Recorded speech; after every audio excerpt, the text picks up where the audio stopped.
Bismillahirrahmanirrahim. Assalamualaikum warahmatullahi wabarakatuh.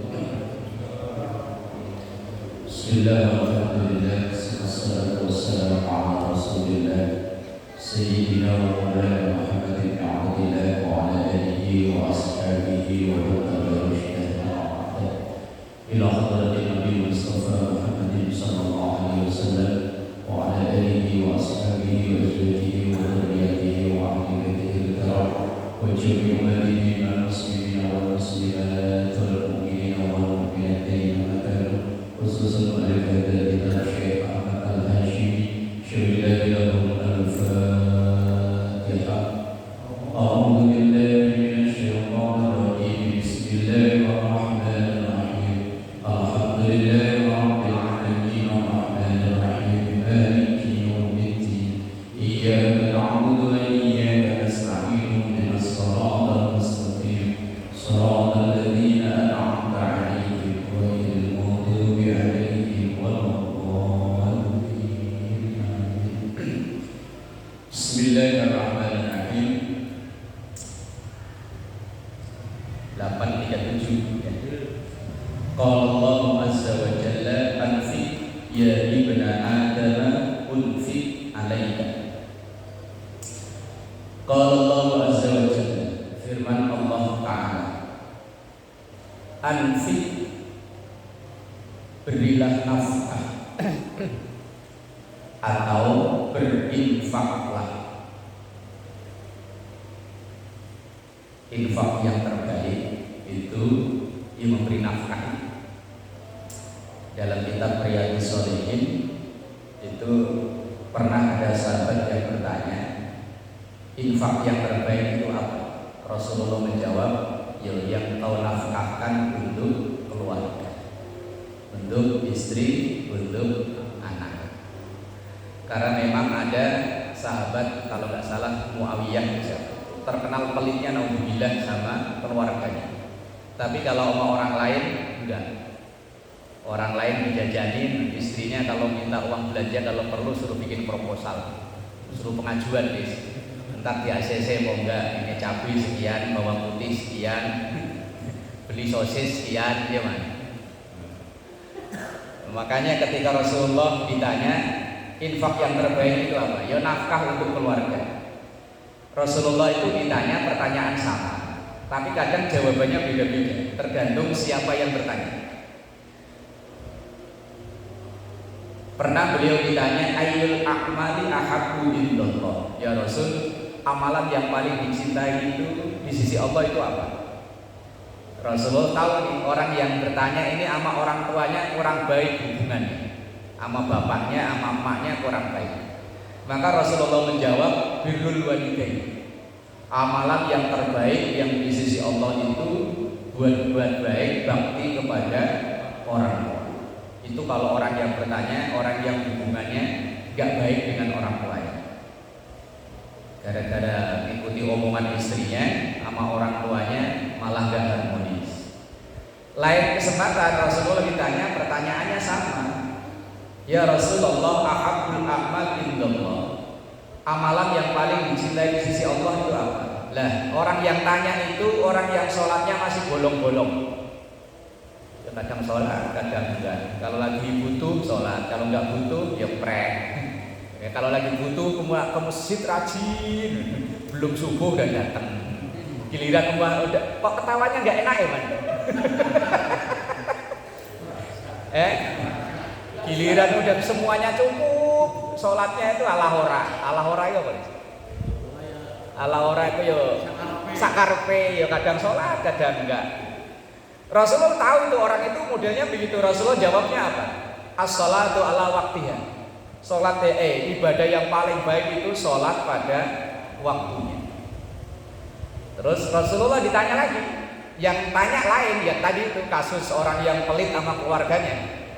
Sampai-sampai jangan dengeran istri ya. Udah pada pulang kan? Pulang. Bahaya ini masalahnya. Ada seorang istri ngadu pada Rasulullah, ya Rasul, suamiku tuh pelit banget. sampai untuk memberi nafkah uang belanja setiap harinya itu istrinya harus muter otak supaya cukup buat sehari itu. Lah boleh nggak kalau saya ngambil sendiri ya Rasul? Ini kalau kedengaran istri kan bahaya ya. Bahaya. Udah pada pulang, udah pada tidur, nggak denger ini makanya. Ini ngajinya untuk para suami ini biar nggak kejadian istrinya nanya ngadu. Takutnya ntar sore ada yang ngadu ke rumah saya. Kemudian si istri itu tadi, boleh nggak saya ngambil sendiri ya Rasul? Rasulullah memperbolehkan ngambil sendiri, tapi ya sebatas butuh untuk hari itu. Siapa tahu besok hari berubah. Makanya pertanyaan sama, jawabannya beda-beda, tergantung siapa yang nanya. Lah kalau orang yang nanya orang yang pelit, ya Rasulullah jawabnya sedekah. Amalan terbaik itu sedekah. Lah kalau yang pelit sama keluarganya, amalan terbaik itu apa? Memberi nafkah. Tergantung siapa yang. Anfik ya ibna Adam, unfik alaika. Anfik berinfaklah, berilah nafkah ya ibna Adam, wahai anak keturunan Adam. Unfik, maka engkau akan dicukupi kebutuhan untuk memberi nafkah itu. Alaika, untuk. Jadi Allah memberi rezeki kepada kita itu disesuaikan dengan kebutuhan nafkah. Semakin besar yang dinafkahi, maka insya Allah rezekinya ya semakin besar. Dulu waktu masih bujangan, belum nikah, kan belum ada yang dinafkahi, ya dinafkahi cuma diri sendiri kan. Itu kayaknya mau nikah ya takut gaji segini kok mau nikah. Ayo, ntar kalau dimakan berdua gimana? Belum lagi kalau kontrak ya Mas. Buat sendiri aja susah. Ngerasain gitu Aris? Lah iya kan, begitu punya istri ada yang dinafkahi satu, padahal perasaan kayaknya gajinya ya nggak jauh beda loh ya. Paling per tahun itu kalau karyawan naiknya berapa sih ya? 200.000. Lah nambah istri dimakan berdua ya cukup. Kemudian punya anak satu, anak dua, anak tiga masih kecil-kecil ya cukup. Nanti pas udah pada sekolah ya cukup. Makanya itu namanya anfik ya ibna Adam, unfik alaika, berilah nafkah, maka engkau akan diberi nafkah sesuai dengan nafkah yang engkau berikan itu.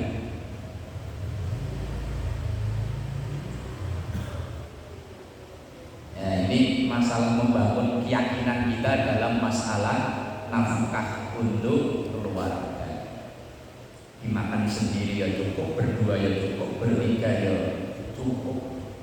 Ya entah bagaimana caranya, yang nyatanya yo cukup. Nanti kalau yang dinafkahi sudah nggak ada, rezeki udah dikurangi lagi ya Pak Haji. Pak Haji kan yang dinafkahi kan tinggal istri sama anak satu kan. Iya yo udah balik lagi. Nanti kalau tinggal berdua ya dikurangi lagi, tinggal sendiri ya dikurangi lagi. Wah memang yang dinafkahi nggak ada. Ya memang begitu, Allah itu memberi nafkah. Oh hadisnya riwayat Bukhari Muslim ini sahih pasti. Orang maka keluarkanlah nafkah, maka engkau akan diberi cukup untuk nafkah itu.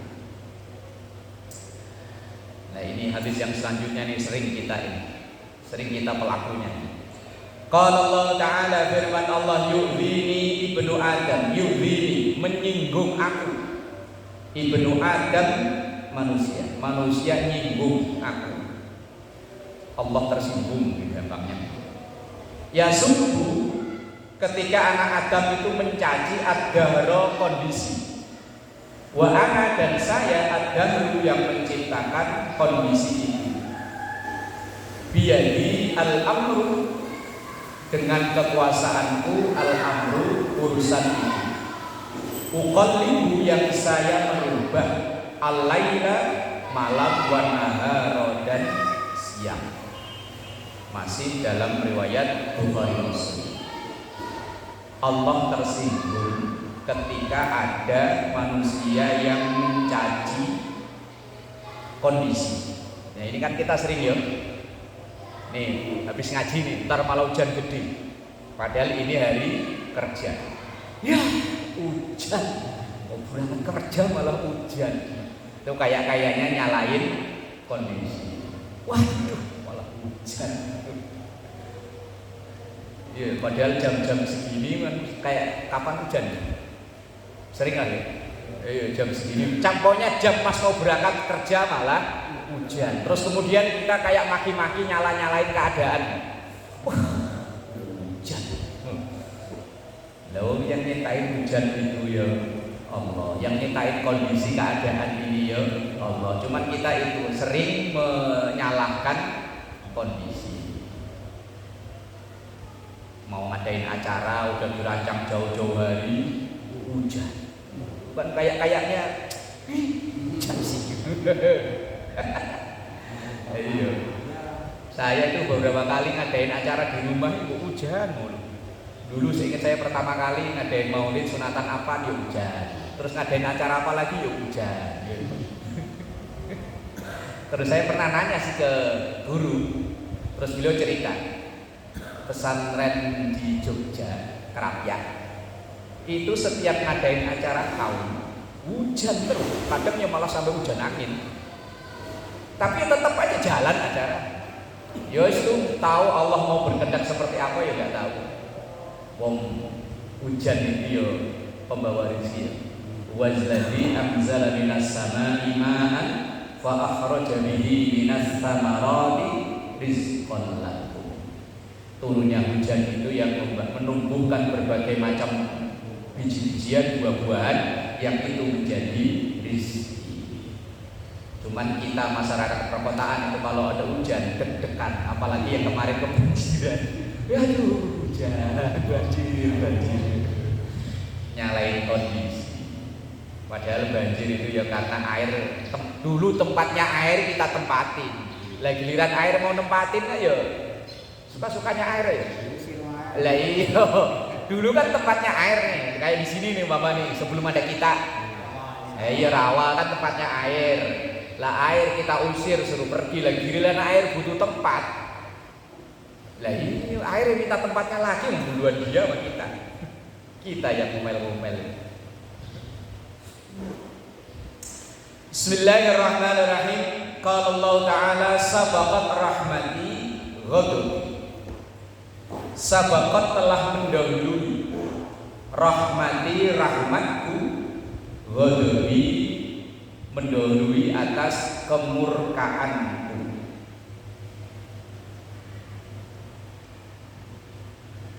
Hadisnya sangat pendek. Sabaqat rahmati ghadabi. Rahmat Allah itu lebih mendominasi daripada kemurkaan Allah. Kemurkaan Allah itu karena dosa-dosa kita, tapi begitu kita memohon ampun, bertaubat, beristighfar, murkanya Allah berubah menjadi rahmatnya Allah. Dan bulan Ramadan sudah masyhur adalah bulan yang penuh berkah, penuh rahmat. Ya wis banyak-banyaknya kita mohon ampun pada Allah. Oh, apa iku Mas Bro? Biarin mereka itu bahagia begitu. Senang dia lewat jalan itu, goesnya berat. Sabaqat rahmati ghadabi. Rahmahnya Allah itu lebih mendominasi daripada murkanya Allah. Nah, maka kita jangan menjadi orang yang bentar-bentar dosa, bentar-bentar haram, bentar-bentar nakal, bid'ah, gimana ya? Allah itu menciptakan surga lebih luas daripada neraka. Lah kalau kita yang muludan bid'ah, yang tahlilan bid'ah, yang Isra Mi'raj bid'ah, yang nuzul Quran bid'ah. Lah kalau bid'ah semuanya neraka, lo surga yang tempati sopo. Apa swarga yo cuma milik mereka doang. Oh surga dibikin lebih luas. Lah cerita tempo hari apa ya di kitab ini apa yang lain? Seorang wanita yang selalu kerja shift malam. Gara-gara ngasih minum anjing yang hampir mati aja di surga kok. Lah mosok yang maji pertentangan ya neraka. Gara-gara ngaji gak sama mereka langsung neraka. Makanya kalau mereka teriak neraka ya ben. Kalau mereka bukan orang dalam neraka ini ya. Kalau mereka orang dalam udah tahu ini tempatnya Eman sebelah sini. Tempatnya Tile sebelah sini. Oh, bukan yang punya kapling ini. Biarin mereka teriak apa kayak bodoh amat. Biarin. Kalau perlu malah rokok haram. Kalau perlu rokok 3 nyalain sekaligus di depannya dia. Ini ceritanya Kiai Anwar Zahid. Kebetulan beliau diundang itu di acara yang ngadain acara pemerintah itu kan dari semuanya diundang, dari NU, dari Muhammadiyah, dari semuanya diundang. Nah kebetulan yang penceramah sebelumnya itu dari Muhammadiyah, karena memang Muhammadiyah kan menfatwakan rokok haram. Begitu penceramah yang pertama bilang rokok haram, langsung kayak terjahit 2 katanya nyalain barang. Begini. Ben. Lah katanya rokok haram karena itu bikin penyakit. Lah kenapa gula gak diharamin? Gula kan bikin penyakit ya? Lah iya. Kenapa gula haram gitu ya? Kok nggak berani ya? Jeruan haram, jeruan ya bikin penyakit. Kalau jeruan itu enak tuh ya. Bagi yang doyan, lah rokok ya bagi yang doyan. Ya enggak doyan ya. Yes, ben. Ada satu masjid yang memang afiliasinya ke Muhammadiyah. Di depan ini tulisannya gede banget tuh. Haram rokok, melanggar perda, kerek. Lah, imamnya ngerokok, penceramahnya ngerokok, muadzinnya ngerokok, marbotnya ngerokok. Pada ngerokok di belakang. Kan di belakang masih ada ruangan luas. Begitu saya sisi pengajian zuhur ke belakang, mau cuci tangan atau apa saya? Pada ngerokok. Lalu saya tanya, Ustaz, rokok? Ya nggak boleh di depan Ustaz, kalau di sini boleh. Oh iya. Di depan yang ada tulisannya gede, spanduk gede banget. Dulu waktu pertama kali perda larangan rokok di tempat umum itu, gede lah. Ternyata imamnya, ustadznya, yang marbotnya semuanya pada merokok. Kan di belakang ada kayak ruangan itu, pada merokok. Jawaban dia yang nggak boleh kan di depan, di sini boleh. Oh iya. Ahli rokok itu dalilnya banyak. Iya. Kalau orang rokok katanya sakitnya paru-paru, kalau nggak ngerokok rupa-rupa, lebih banyak. Tapi jangan merokok, jangan. Yang kandung jangan. Ntar kalau situ rokok, harga rokok naik repot. Harga rokok naik, kasihan Pak Ustadz Royani ya Pak Ustadz. Jangan, ya mudah enggak rokok jangan, Eman, Ile jangan. Pokoknya kalau yang jangan dah. Kalau yang sudah terlanjur lanjutkan, kan gitu ya.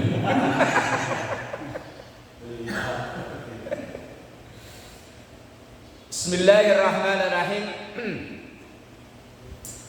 Qala Allah Ta'ala, firman Allah Ta'ala, idza taqarraba ilayya al-'abdu shibran taqarrabtu minhu dhira'an. Idza ketika taqarraba mendekat.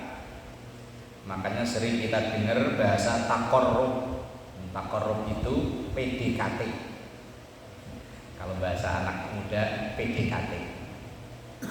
PDKT itu artinya apa? Pendekatan gitu ya. Taqarraba itu PDKT. Ketika PDKT ilayya kepadaku itu maksudnya kepada Allah, al-abdu seorang hamba, shibran sejengkal, taqarrabtu maka saya mendekat minhu dari hamba itu dhira'an sehasta. Wa idza taqarraba ilayya dhira'an, dan ketika hamba itu mendekat kepadaku dhira'an satu hasta. Satu hasta itu gini loh, ujung sini sampai ketemu ujung sini. Yang buat ukuran tempat air kita 2 pola. 2 pola itu kalau air itu kecemplungan najis asal tidak berubah tetap suci, yaitu pakai hasta ukuran dulu. Ini ke sini. Ini kira-kira berapa senti? Ada 50. Ada ya. Yang orang normal loh ya. Ntar takutnya orang yang minimalis lagi. Yang kita ini loh orang normal, dari ujung sini sampai ujung sini ada 50 ya? 55 ya? Ya pokoknya umum lah, umumnya orang kita loh dari ujung sini sampai ujung sini. Lah kalau kita punya bak di rumah yang tinggi panjang kali lebar ini 2 kali ini berarti 1 meter lah ya. 1 meter. Tapi kalau dalam fikih cuma 48, masalah 48 cm ini. Kalau 2 berarti kan semeter ya. Semeter persegi.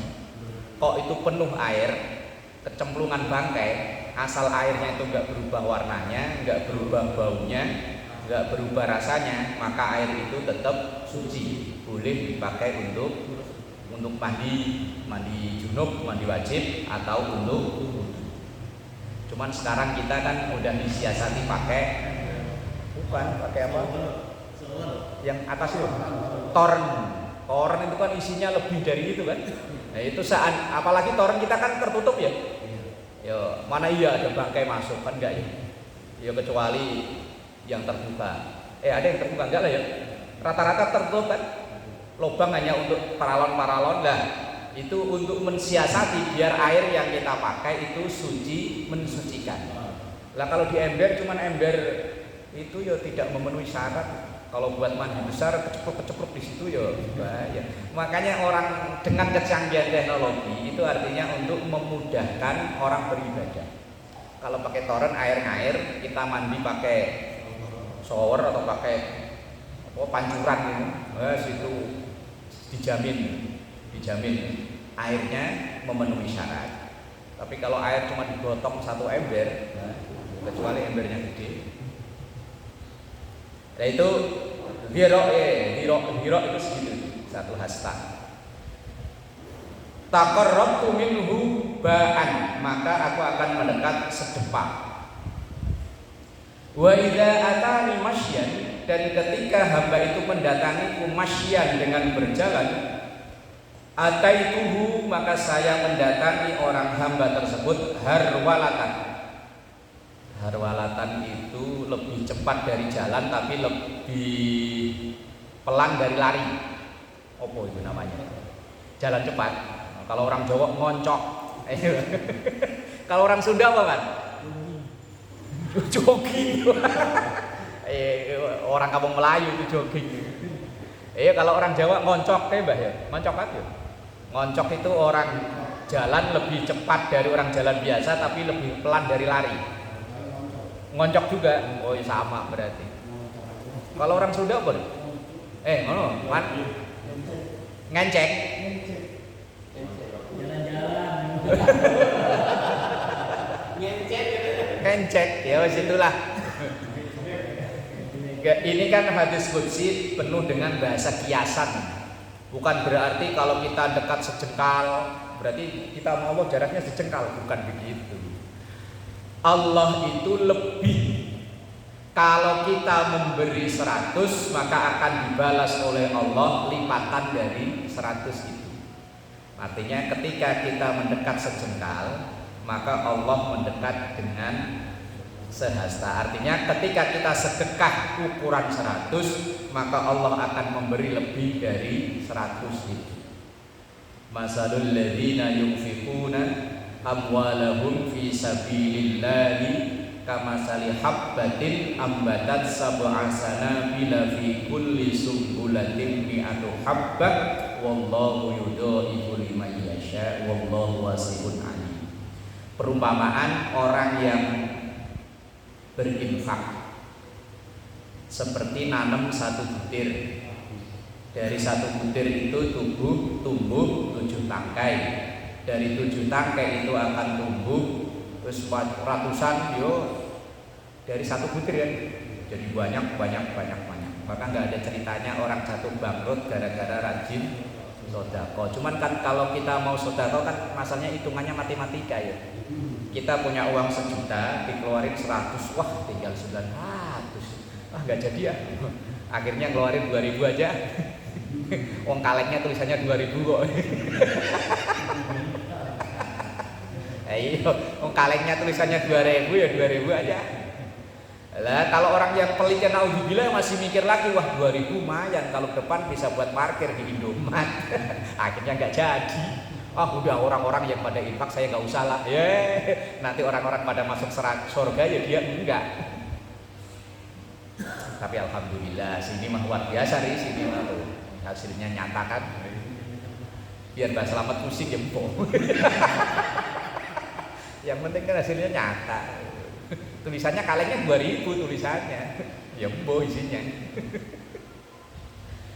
RT yang paling paham, yang keliling dari rumah ke rumah ya teh. Ini hadis penuh bahasa kias, artinya kalau kita berinfak 100 maka Allah akan melipatkan dari 100. Bukan kok lari Allah larinya ngoncong, bukan. Ini kalau dimaknai secara tekstual ya bahaya. Ini penuh bahasa kias. Bismillahirrahmanirrahim. Satu hadis lagi. Qala Allah Ta'ala al-kibriya'u ridai. Kibriya kesombongan. Ridai itu selendangku.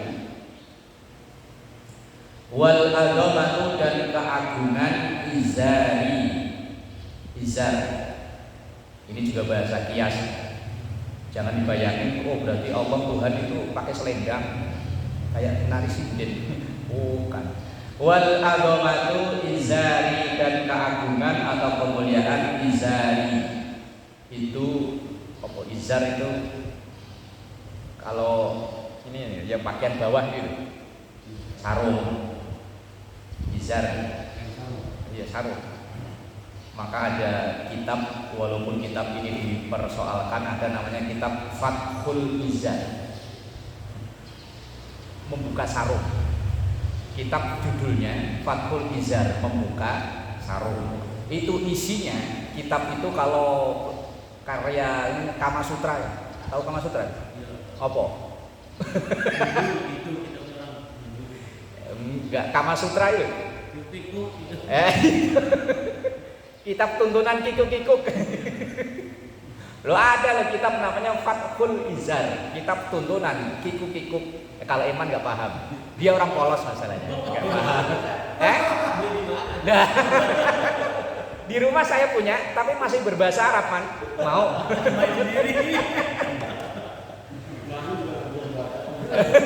Ada di rumah saya man.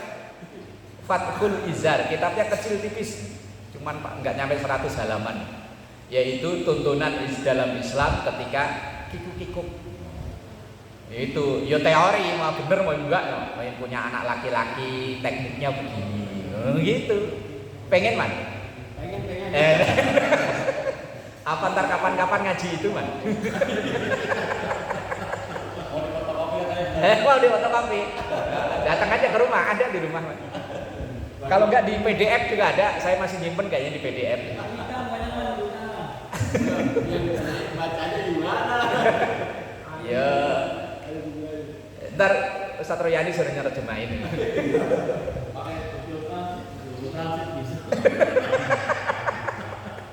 Pakai Google Translate. Izar itu sarung. Faman naza'ani, barang siapa yang menyaingi aku, wahidan minhuma, satu di antara keduanya itu, qadzaftuhu finnar, maka aku lemparkan di neraka. Yang pantas merasa besar, yang pantas nyombong dan besar hanyalah Allah, karena memang Allahu Akbar, Allah Maha Besar. Nah, kalau kita ini ompong, kelihatan gagah kan kalau masih usia segini. Bar kalau usia 70 ke sono ya wis lungruk wato aja. Ya gagah kan kalau masih usia-usia begini nih, usia 30, 40 masih gagah-gagah. Ntar kalau udah 70 hebat dia. Ya, makan apa udah gak enak. Kalau dulu mau makan enak gak ada duit, giliran punya duit udah nggak boleh makan enak. Yang kita sombongin apa sih? Duit ya, yang kita punya berapa? Kesehatan, kekuasaan apa? Kekuasaan paling RT 3 tahun ya teh. 3 tahun berapa tahun teh? Iya. Ntar takutnya mentang-mentang jadi RT kalau nggak dipanggil Pak RT nggak mau nengok lagi. RT ini gua nih mau ambil seenaknya, man, mau ambil seenaknya Om Idris, RT gitu.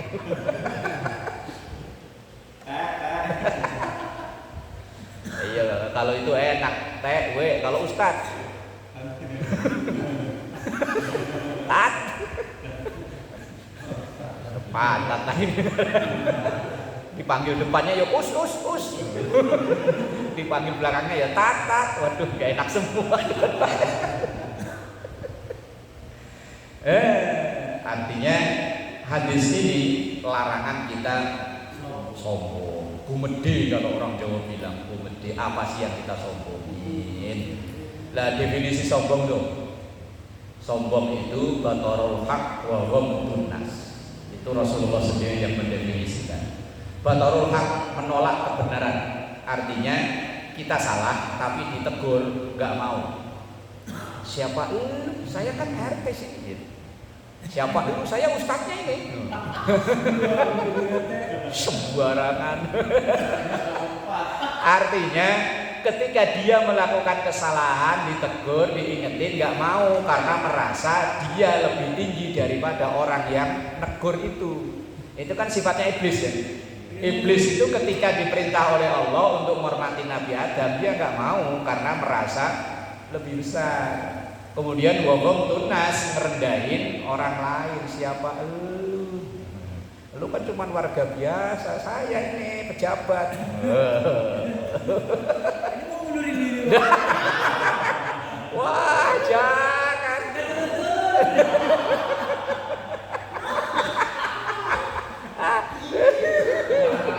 Gara-gara gak turun-turun pengen turun. Waduh. Man, ada peluang man.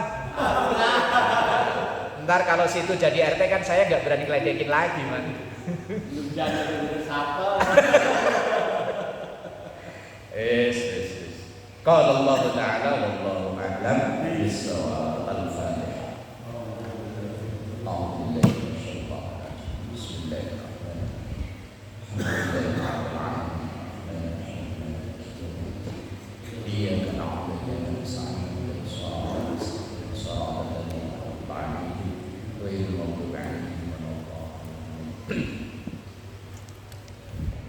Astagfirullahaladzim, lakal ma'am.